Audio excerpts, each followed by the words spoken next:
Hi everyone, Dr. Emmy from Pain Free and Fit. Today, a great option for those of you with lower back spondylolisthesis, L3, L4, L5, S1, who want to avoid back pain with typical back squats. We're going to introduce a great squatting alternative exercise known as the bar under squat. Hope you enjoy.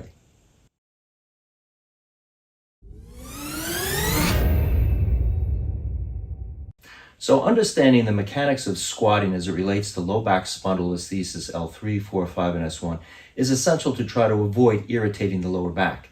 Many cases of spondylolisthesis are aggravated when the lower back arch increases. We've covered this in several of our videos on the channel because in that position of an increased lower back arch, it helps to drive the vertebra more forward. And depending on how stable or unstable it is, many times this will increase the compression on the back of the spine, irritating posterior disc herniations, facet joints, and other soft tissues that can cause low back spondylolisthesis pain. When you have a bar on the back of your shoulders in a typical bar back squat and you come down and back, that weight wants to move your chest forward. So to resist that, the body will use the extensor muscles to bring the upper shoulders backwards to maintain a good position, but that also has a tendency to increase the arch in the lower back and thus irritating lower back pain. A great option for this is to use a bar under squat, where a bar is under your thighs. This is similar to almost a deadlifting motion using a sumo stance where the bar is under our thighs, loaded on a low rack, and then the motion is performed in a more straight up and down maneuver. With barbell squats and the feet parallel, there is more of a tendency for the knees to move forward, which can many times irritate also patellofemoral and knee pain, which also assists in that action of trying to increase the arch in the back. But when you take a sumo stance where your feet are wider and the toes are pointed out, and remember, whenever you use a sumo stance, you want your knees to travel in the same directions that your toes point, there's a more up and down motion. With sumo stances, if you notice my torso, as I bend my knees, there's much more of a vertical movement. That helps me to avoid that increased arch. It allows me to maintain that neutral pelvic tilt position much easier and avoid spondylolisthesis aggravation.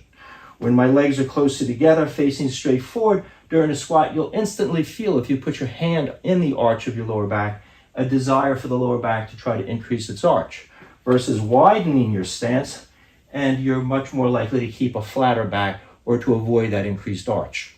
So to set up for the bar under squat, we want to back up in a rack with a bar positioned at a level where you have a comfortable range of motion. It's many times easier to start at a higher level initially, and as you continue your training and increase your range of motion, you can get lower. Again, make sure that your knees are pointed in the same directions as your feet. You can use a supinated grip or a pronated grip. Sometimes a supinated grip will help you to lessen that tendency to increase the arch of your back initially. And the bar placement is somewhere between the very bottom of the buttock and 2/3 to 3/4 down the thigh. The lower the bar is, the more it will travel upwards as you perform the exercise. The higher the bar is, the more it will stay in position as you perform the sumo squat exercise.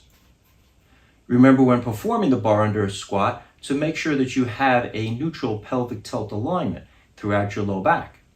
If you don't know what this is, you can practice it standing by placing your one hand in your lower back and tilting your pelvis so that it rocks forward, pubic bone down and tailbone up, so that the arch of your back increases. You'll simply go to the point where you may feel a little bit of back discomfort, pause there, and recognize how far that takes for you to start to feel back discomfort. That's one extreme. You never want your pelvic tilt motion to go that far, that arch to increase to that point. You can then do the opposite motion where you tuck the tailbone under and raise the pubic bone, flattening the arch of your back until you may feel a little slight pull or tug in your back. That's your opposite extreme or posterior pelvic tilt motion. Ideally, you want to hold your pelvic tilt position or amount of arch halfway between those two extremes that cause either discomfort or a pull or tug sensation. Once you get that locked, you're then going to bend your knees and get into position, grab the bar, and perform your bar under squat. From the beginning, you may wish to keep your hand in your lower back with no additional weight at all and just practice the sumo squat motion, and then move on to a bar underneath your thighs and perform slow repetitions where you focus on that arch and make sure that it's not being lost. The typical tendency is the lower you go, or the more the hips move backwards, the more that arch wants to increase. So using a slow speed, perhaps 5 seconds down and 5 seconds up for some people, may be a great way to start the training. And as you increase the speed and your confidence in holding that neutral spine position, you can then add weight and repetitions. So plug this exercise into your leg training with your L3, L4, L5, and S1 spondylolisthesis, and let me know how you make out. Questions or comments, write in. As always, I'll do my best to answer. Thumbs up to share this valuable information with others. Join the channel to enjoy more great training videos on spondylolisthesis and how to protect your back.